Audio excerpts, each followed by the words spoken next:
there's a problem with any underlying premise that believing the same things as you is the primary basis for fulfilling relationship. It's really not. Empathy and mutual understanding, the willingness to be honest about what you're experiencing, the willingness to put aside short-term frustration and discomfort to have challenging conversations if they contribute to the long-term health of the relationship is a trait that you need. A fulfilling relationship cannot withstand a fragile ego. The fragile ego can be there, but it has to be willing to go through the short-term suffering of, it's really hard for me to hear that that's what you're feeling, but I'm so glad you told me anyway. And the willingness to go the extra mile when someone else is in need, those are the kinds of things that I consider the basis of really fulfilling relationships. Once you kind of bring these things to relationships up front, it's much more likely to go that way.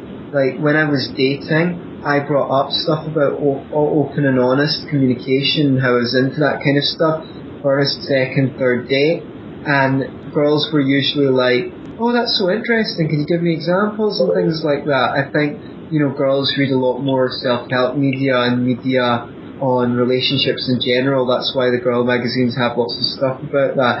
Now the question is whether those people who are interested in talking about it are actually willing to apply it, because the key point for me when I was dating someone on whether I thought the relationship could last or not was when the first time that they'd done something that had seriously ruffled my feathers, when I came to that person without blame and said what that situation made me feel and what I'd like out of that.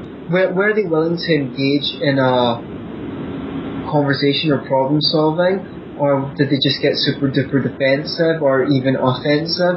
And if so, it'd just be like, I'm just telling you how I felt and you're doing X, Y, and Z in response. And again, if someone, this is a good principle for friendships as well, if someone takes a step back and says, yeah, you're right, I'm sorry, please go on, let's talk about it.